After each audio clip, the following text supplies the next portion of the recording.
టైంలో డిగ్రీలు చదవటం అంటే డిగ్రీ పూర్తి అయిపోయిన తర్వాత పరీక్షలు పాస్ అయిపోయిన తర్వాత వెళ్ళి కంపెనీల్లో ఉద్యోగాలు ఎత్తుక్కోవడం అక్కడ నేర్చుకోవడం ఉండేది. అలా కాకుండా గత ప్రభుత్వం హయాంలో జగన్ ప్రభుత్వం హయాంలో కొత్త కాన్సెప్ట్ తీసుకొచ్చారు. ఇంటర్న్షిప్ అంటే చదువుతున్నప్పుడే లాస్ట్ 6 నెలలు ఇంటర్న్షిప్ చేయాలి. వాస్తవంగా కొన్ని క్రైస్తవ కళాశాలలు ఏవైతే ఉన్నాయో లయోలా కాలేజీ ఇట్లాంటివి, స్టెల్లా కాలేజీ ఇట్లాంటి వాటిలో ఎప్పటి నుంచినో మెయింటైన్ చేస్తారు. డిగ్రీలు చదువుతున్నప్పుడే వాళ్ళని ఏదో ఒక సంస్థలతో టైఅప్, తద్వారా వర్క్ ఎక్స్పీరియన్స్ వస్తుంది. అట్లాంటివి చేసేవాళ్ళు. అయితే ఇక్కడ ప్రభుత్వంగా చేసుకొచ్చింది అది చక్కగా. దానికి ఏం చేశారంటే మీకు ఇంటర్న్షిప్ కిందన మనుషులు పంపిస్తాం అంటే, ఇంటర్న్షిప్ అంటే పని చేయడం, ఉద్యోగం చేయటం వితౌట్ శాలరీ. అది అట్లాగా ఎవరెవరికి కావాలో వాళ్ళు అప్లై చేసుకోండి అంటే అప్పట్లో కొన్ని 100 మంది అప్లై చేసుకున్నారు.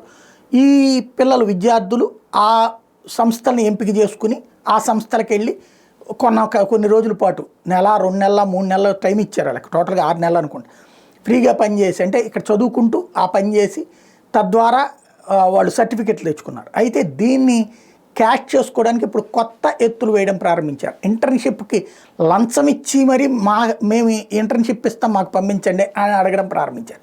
ఎట్లాగా ఇక్కడ కంపెనీ పెద్దది ఉన్నా లేకపోయినా, వ్యవస్థ ఉన్నా లేకపోయినా ఇంటర్న్షిప్లో రిజిస్టర్ చేయించుకోవడానికి ఉన్నత విద్యాశాఖకి లంచం ఇచ్చి మరి చేస్తున్నారు. ఎందుకయ్యా అంటే ఆ స్టూడెంట్స్ని మీకు ఇంటర్న్షిప్ సర్టిఫికేట్ కావాలంటే మాకు లంచం ఇవ్వండి అని చెప్పేసి, అంటే ఫర్ ఎగ్జాంపుల్ విద్యార్థిని దగ్గర నుంచి 10,000 రూపాయలు 15,000 రూపాయలు తీసుకుంటేనే వాళ్ళు చదివినట్టు సర్టిఫికేట్ ఇస్తారనమాట. ఇలాంటి మోసం, ఫ్రీగా పని చేయించుకోవడం ప్లస్ ఇట్లాంటి డబ్బులు సంపాదిస్తున్నారు.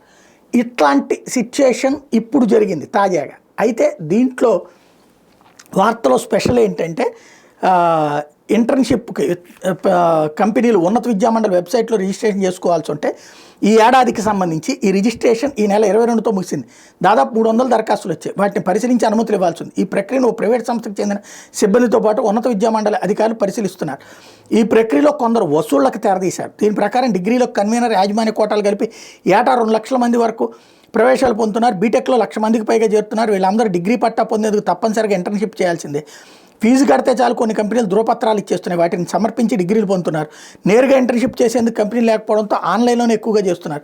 దీంతో డబ్బు చెల్లించి సర్టిఫికెట్లు పొందుతున్నారు. కర్నూలుకి చెందిన డిగ్రీ కాలేజీలో ప్రముఖ కంపెనీలు శిక్షణ ఇచ్చి ఉద్యోగాలు సైతం ఇస్తున్నాయి. ఆ సంస్థలు గుర్తింపు ఇవ్వాలని ఆ కళాశాల యాజమాన్యం కోరితే ఉన్నత విద్యామండలి గతంలో తిరస్కరించింది. మామూలు ఇవ్వకపోవడంతోనే అనుమతులు ఇవ్వలేదు.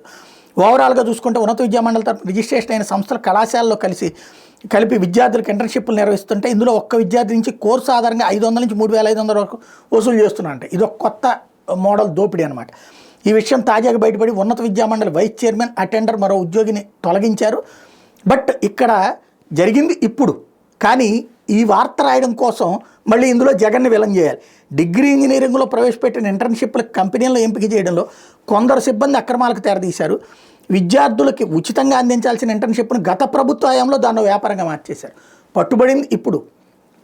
అప్పుడు వ్యాపారంగా మార్చడం వల్ల ఇప్పుడు జరిగింది అన్నట్టు. అంటే ప్రతి వార్తలో ఇప్పుడు తప్పు జరిగినా సరే అప్పటి వల్ల ఇప్పుడు తప్పు జరిగిందని ప్రజల్ని తప్పుదోవ పట్టించేటటువంటి ప్రయత్నం. విషయం వల్ల ఇప్పుడు జరిగినటువంటి దాన్ని అప్పుడు జరిగినట్టుగా చూపించేటటువంటి దిక్కుమాలిన వార్తలతో ప్రస్తుతం ఆంధ్ర ప్రజల్ని తప్పుదోవ పట్టిస్తున్నారు. జగన్ మీద పగతో రాస్తున్నటువంటి ప్రతి వార్తలో జగన్ని విలన్గా, ఒక రాక్షసుడిగా చూపించే ప్రయత్నం చేస్తున్నారు.